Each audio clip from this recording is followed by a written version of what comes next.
ज्ञानाभिराम छात्रों को और इस सभी वीडियो देखने वालों को मेरा प्रणाम। अगर मैं आपसे पूछूं कि एक व्यक्तित्व जो कि स्कूल ड्रॉप आउट था, जिसके पास कोई भी औपचारिक डिग्री नहीं थी, लेकिन फिर भी उसने विश्व स्तर के शिक्षण संस्थान स्थापित किए और फिर आगे जाकर नोबेल प्राइज भी पाया, उनका नाम आप बता देंगे? निश्चित रूप से।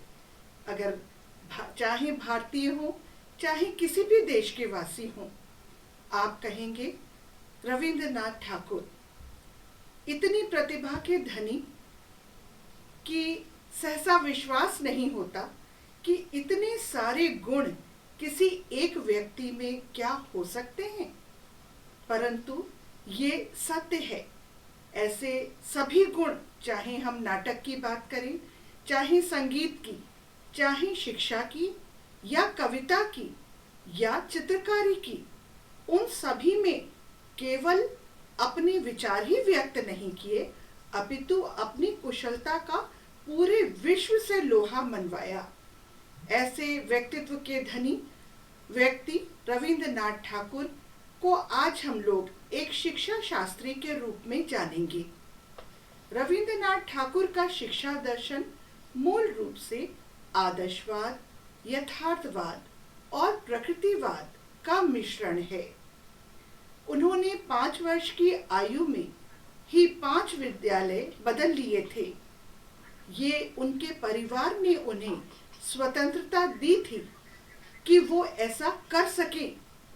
उस समय जो प्रचलित शिक्षा व्यवस्था थी, उससे रविंद्रनाथ ठाकुर प्रभावित नहीं थे और शायद इसीलिए वो एक दिन विद्यालय छोड़कर चले गए। प्रकृति से उन्हें विशेष लगाव था।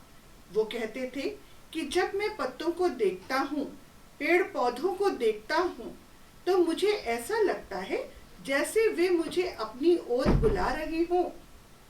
एक कवि थे तो बहुत सुंदर वर्णन किया है। उन्होंने कहा कि मेरे शिक्षकों ने आज तक मुझे जो भी पाठ पढ़ाए, उनमें से मुझे कोई पाठ स्मरण नहीं है। केवल एक पंक्ति का मुझे हमेशा स्मरण रहता है, और वो पंक्ति क्या थी? पत्तों पर ओस कण गिरते हैं और पत्तियां कांपती हैं।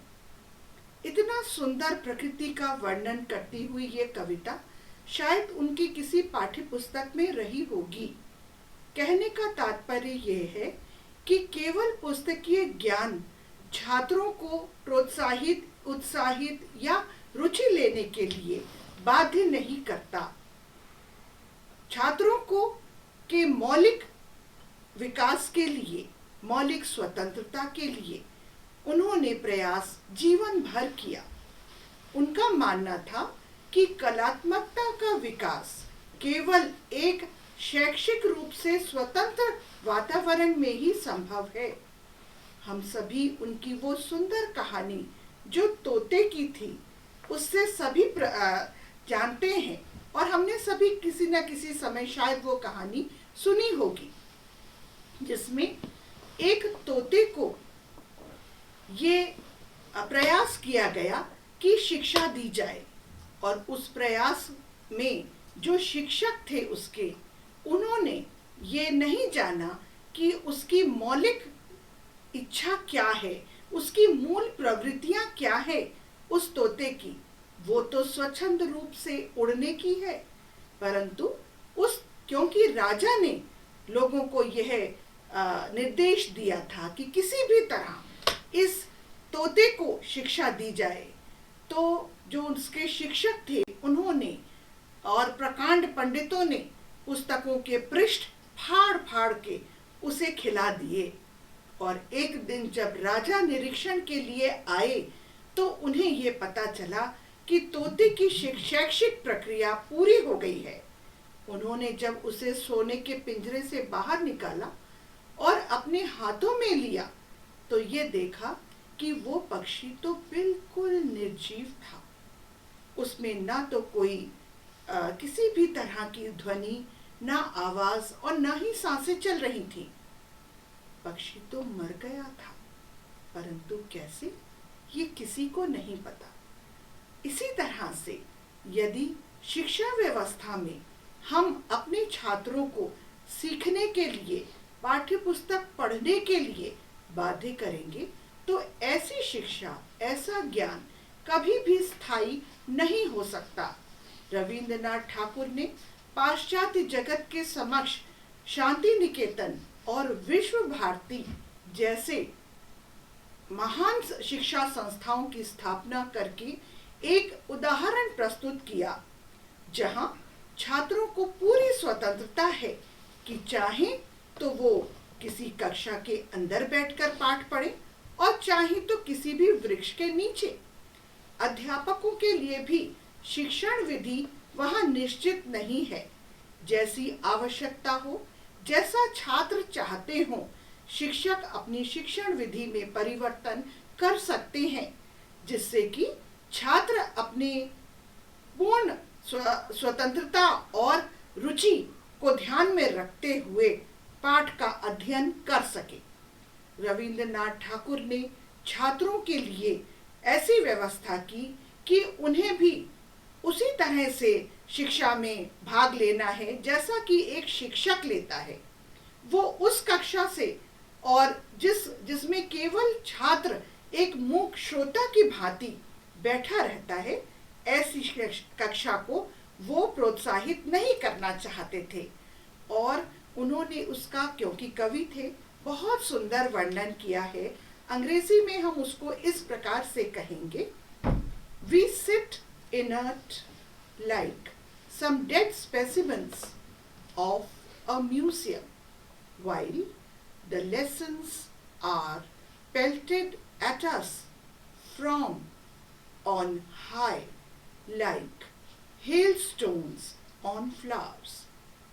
उन्होंने उस कक्षा का बहुत सुंदर एक कवि की तरह वर्णन करते हुए कहा है कि शिक्षक अपने अति उत्साह में कई बार छात्रों को पाठ पढ़ने के लिए इस तरह से बाध्य करते हैं कि उनके कोमल मस्तिष्क को उतनी ही क्षति होती है जितनी कि किसी ओले के गिरने से कोमल पुष्प की पंखुड़ियों को होती। रविंद्रनाथ ठाकुर ने ही हमारे देश में सर्वप्रथम शैक्षिक स्वतंत्रता का प्रस्ताव रखा था।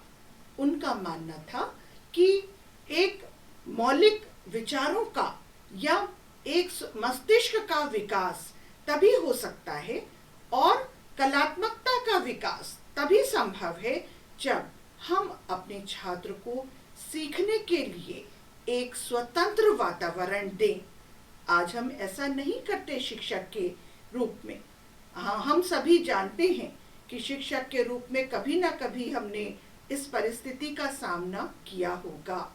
छोटी कक्षाओं में अक्सर छात्र कोई भी प्रश्न जो उनके मस्तिष्क में आता है उसे अध्यापक से पूछने का प्रयास करते हैं, परंतु यदि इस प्रयास में उसे हतोत्साहित कर दिया जाए या उसकी अवहेलना की जाए तो फिर वो जीवन भर कभी भी कोई प्रश्न मौलिक पूछने का साहस अपने अध्यापक से नहीं कर पाता। और फिर हम ये कहते हैं कि हमारे देश में मौलिक शोध कार्य नहीं हो रहा। मौलिकता, कलात्मकता का जन्म केवल एक स्वतंत्र वातावरण में ही हो सकता है। कक्षा में इस स्वतंत्र वातावरण का निर्माण अध्यापक ही कर सकता है। इसके लिए ये आवश्यक नहीं है कि अध्यापक का कहीं से प्रशिक्षण हो या वो प्रशिक्षित ही हो। रविंद्रनाथ ठाकुर के पास कोई भी औपचारिक डिग्री न होते हुए भी उन्होंने गीतांजलि के अंग्रेजी अनुवाद के लिए नोबेल पुरस्कार प्राप्त किया। कोई भी हमारे औपचारिक डिग्री हमें ये नहीं सिखा सकती कि हम कक्षा में अपने छात्र को किस तरह से पढ़ाएं। एक अध्यापक अपने छात्रों का हितैषी होता है। जो छोटे हमारे बच्चे हैं कक्षाओं में, उनकी जो पाठ्य पुस्तकें हैं उसकी ओर रविंद्रनाथ ठाकुर ने हमारा विशेष ध्यान आकर्षित किया था। उनके समय में भी छोटे बच्चों के लिए पाठ्य पुस्तकें आकर्षक नहीं थी। जो छात्र पढ़ने में रुचि नहीं लेते हैं उनके लिए और सभी छात्रों के लिए यह आवश्यक होता है कि उनकी पाठ्य पुस्तकें आकर्षक हों, और इसका उन्होंने भरपूर प्रयास अपनी सुंदर सुंदर पुस्तकों में, जो उन्होंने विशेष रूप से बालकों के लिए भी लिखी, उनमें उन्होंने किया है।